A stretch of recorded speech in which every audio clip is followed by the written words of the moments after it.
Students, welcome to my channel Bengali नॉमिस। इससे पहले जो वीडियो बना था उसमें हम लोग बात किए थे प्रोडक्शन के बारे में। प्रोडक्शन क्या है, टोटल प्रोडक्टिविटी क्या है, मार्जिनल प्रोडक्टिविटी क्या है एंड एवरेज प्रोडक्टिविटी क्या है।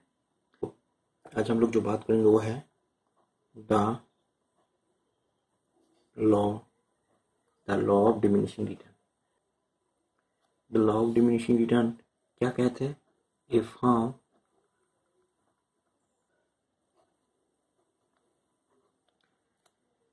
अगर एक firm, the law of diminishing return कहता है अगर एक फर्म उसका जो प्रोडक्शन का जो इनपुट है सबको फिक्स करके किसी एक इनपुट को बढ़ाएगा तो उसका जो आउटपुट है वो पहले बढ़ेगा, बाद में कम होता जाएगा।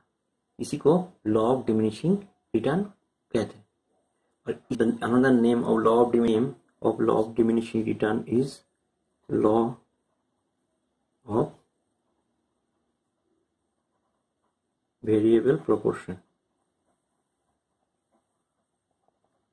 लॉ ऑफ वेरिएबल सेम चीज है। अगर एक यहाँ पे कहा जाता है अगर प्रोडक्शन का जो इनपुट है उसी हर इनपुट को फिक्स करके किसी एक इनपुट को बढ़ाएंगे तो उस इनपुट का जो मार्जिनल प्रोडक्टिविटी वो कम होता जाएगा। यही है लॉ ऑफ डिमिनिशिंग रिटर्न और the law of variable proportion.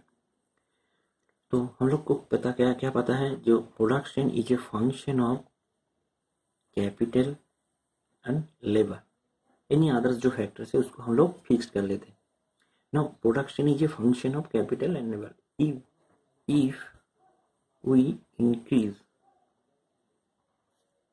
only L given K, then MPL, marginal productivity of labor, diminishing होगा। यही है लॉ ऑफ वेरिएबल प्रोपोर्शन और लॉ ऑफ डिमिनिशिंग रिटर्न का बेसिक कॉन्सेप्ट। तो अभी हम लोग बात करेंगे रिटर्न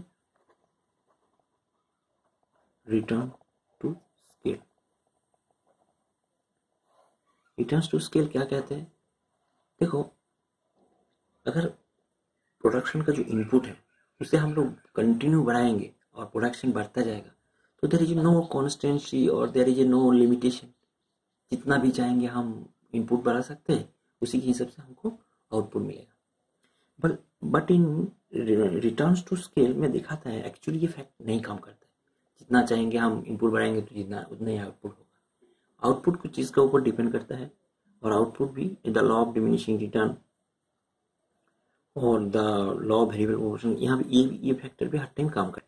रिटर्न्स टू स्केल कहता है अगर हम लोग इनपुट को बढ़ाएंगे तो आउटपुट उसी हिसाब से बढ़ेगा या उससे कम बढ़ेगा। इसी हिसाब से रिटर्न्स टू स्केल 3 टाइप्स का होता है। One is constant returns to scale, another is, so returns to scale are 3 types: constant returns to scale, increasing returns to scale and decreasing returns to scale. Now what is constant returns to scale?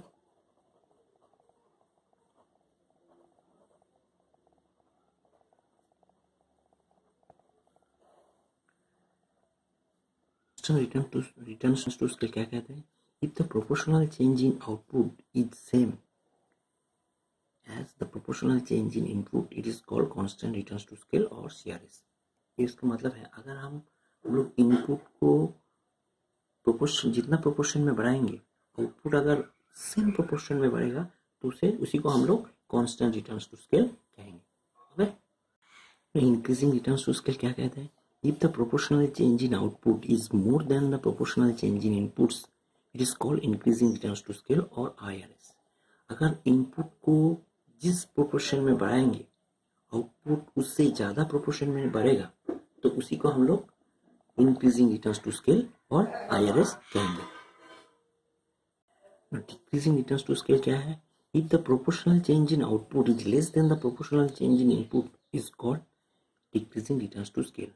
इसका मतलब है अगर हम लोग input को जिस proportion में बढ़ाएंगे आउटपुट उसी का उस प्रोपोर्शन से कम हिसाब से बढ़ेगा तो उसको हम लोग डिक्रीजिंग रिटर्न्स टू स्केल कहेंगे।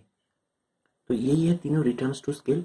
अगर हम लोग इनपुट को बढ़ाएंगे तो उस इनपुट जिस प्रोपोर्शन में बढ़ाएंगे उसी के हिसाब से हर टाइम वो इक्वल भी नहीं होता है, कभी कभी डिक्रीजिंग भी होता है, कभी कभी इंक्रीजिंग भी होता है।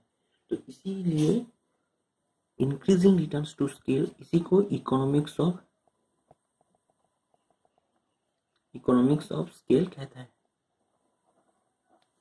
और इस रेंज को ही मेंटेन करता है एक production form.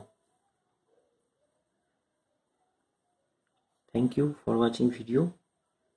Please subscribe my channel, and also if any doubts, like and comment.